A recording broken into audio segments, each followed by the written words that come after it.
Aloha Kauai. Here's our daily COVID-19 briefing from Team Kauai for Wednesday, April 29th. Our cumulative number of confirmed cases remains at 21. As we announced yesterday, our one active case was released from the hospital earlier this week and is now recovering from COVID-19. This means we have no active cases of COVID-19 on Kauai at this time, and all positive cases have either recovered or returned home on the mainland. Kauai's tally of cases and other information on COVID-19 can be found on the Kauai Emergency Management Agency or KEMA site at www.kauai.gov/COVID-19. To view the total number of positive cases across the state, please visit hawaiicovid19.com. The daily count on this site is updated at noon every day. Today I want to talk about our emergency rules. It feels like a lifetime ago, but it was just last month in early March when COVID-19 became a reality for us here in our state. And in those early days and weeks, we did not have statewide rules and guidelines in place. At that time, during the peak of spring break, cruise ships full of visitors were still disembarking at our harbor, hundreds of tourists were sitting shoulder to shoulder on our beaches, and our residents were still carrying on with our normal everyday lives. We didn't know much about COVID-19 at the time, but we did know that the virus moved when we moved, so we knew that we needed to stop moving, and quickly. In the absence of statewide rules, we felt it was necessary to use our mayor's emergency powers to create local rules specific to Kauai to help keep our island safe. Our goal was twofold.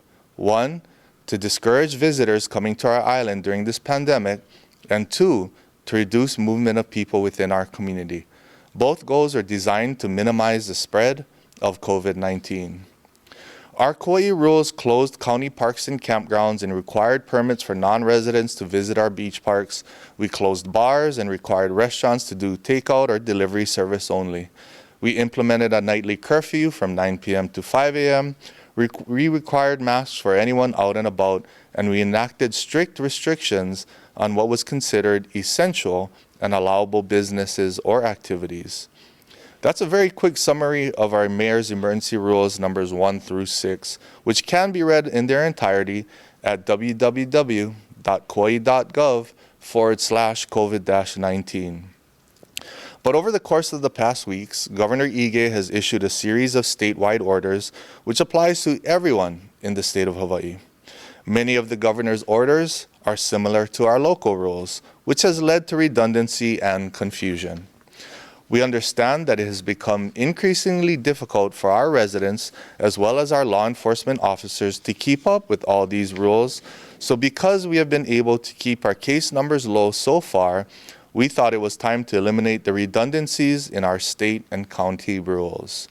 More specifically, Governor Ige has now issued rules that overlap many of our own rules on things like beach activity. He has recently made it mandatory for us to wear masks while in public. He has issued a mandatory quarantine for all incoming visitors, and he has specified essential businesses and services that can be allowed to operate. This means our mayor's emergency rules number 3, 4, 5, and 6 relating to beach park permits for non-residents, bars and restaurants, mandatory masks, and essential businesses and services are no longer necessary and can expire as of May 3rd. To be clear, we are only allowing these local rules to expire because they are now covered by the governor's statewide rules on how we use our beaches or when we wear our masks or what work is deemed essential. However, we will be extending our Mayor's Emergency Rule 1, which allows our campgrounds to be used exclusively by our houseless community to shelter in place. Additionally, we're extending the Mayor's Emergency Rule 2, which is our nightly curfew. We feel our nightly curfew from 9 p.m. to 5 a.m. still serves an important purpose. The biggest change is the elimination of our Emergency Rule number 5, which detailed which businesses could operate and how. Again, although our local rules on essential businesses will expire on May 3rd, we are all still subject to the governor's third supplementary proclamation, which is the governor's interpretation of essential services.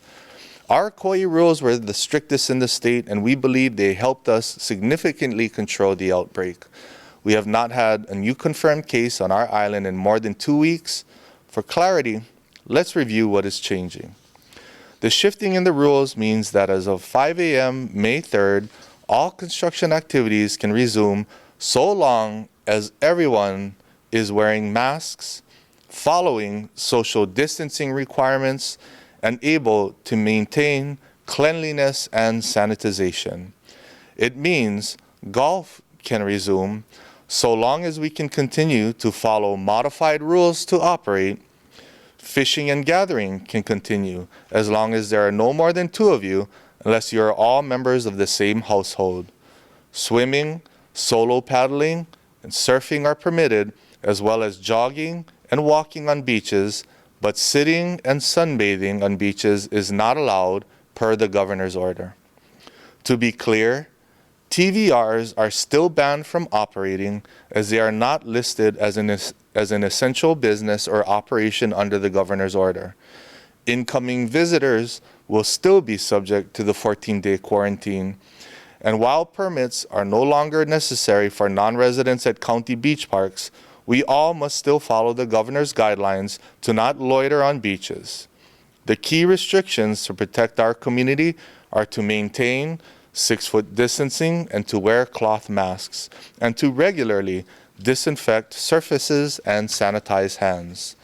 Again, as of May 3rd, Mayor's emergency rules 3, 4, 5, and 6 will expire, and only rules 1 and 2 will be renewed.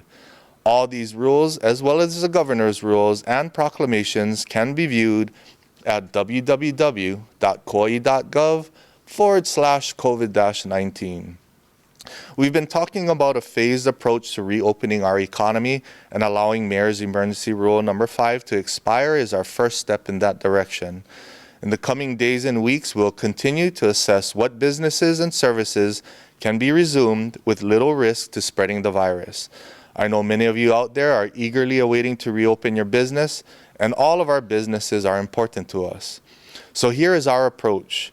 We must shift our mindset from essential versus non-essential businesses and instead start to evaluate our businesses in terms of risk of spreading this disease. If we can continue to keep our disease numbers low, we can and should continue to reopen our lower risk business operations in a staged, responsible manner. We know you have questions about specific scenarios such as retail stores, cemeteries, community pools, summer fun, pet grooming, car washes, and salons. I don't have specific answers for you right now, but we plan to further clarify allowable businesses in the coming days. For now, I want you to know that we hear you. We're working on it, and we will continue to keep you updated as more information becomes available. We're going to get there, Kauai. In order to continue making forward progress, we must continue to be diligent and careful in masking, in our personal hygiene, and how we interact with one another. That means stay home as much as possible. Refrain from social gatherings and public outings. If you must interact with people outside of your home, maintain a distance of 6 feet of separation and wear a mask. Do not leave home if you're sick, unless you're seeking medical attention, and then only after calling your doctor first. Wash your hands frequently and clean surfaces often. Finally today, did you know that April is Sexual Assault Awareness Month? And today is known as Denim Day, which provides all of us an opportunity to show solidarity with survivors of abuse and to encourage all of us to work together to reduce sexual violence in our communities. April is also National Child Abuse Prevention Month. Usually during the month of April, you will see pinwheels displayed on the front lawns of KPD, the county building, and the YWCA to help spread awareness. While we weren't able to hold a pinwheel ceremony this year, the message is more important than ever. This time of increased stress for our families can lead to an increased threat of domestic violence, sexual assault, and child abuse. Please remember that the Kauai Police Department, the Children's Justice Center, the YWCA of Kauai, and other community agencies continue to be available during this time for support with reporting, medical exams, crisis intervention, TRO support, shelter, or counseling. For assistance, please contact the YWCA's 24-hour hotline at 245-6362, or you can contact KPD Dispatch at 241-1711 to file a police report. If you are in an emergency, you can call or text 911 for immediate assistance. Mahalo to all of those working on the front lines to help support victims of sexual, domestic, and/or child abuse here on Kauai. We're going to get through this, Kauai. Stay informed and connected during this time of social distancing. We'll continue to post updates on our official County of Kauai Facebook page or on our Kauai Emergency Management Agency page at www.kauai.gov/COVID-19. The Centers for Disease Control is also updating its website regularly. For more information, please visit coronavirus.gov. Not everyone has internet access or follows the news, so please help to keep your loved ones informed. Kauai, we can do this. Hang in there. Take care of one another. God bless and aloha.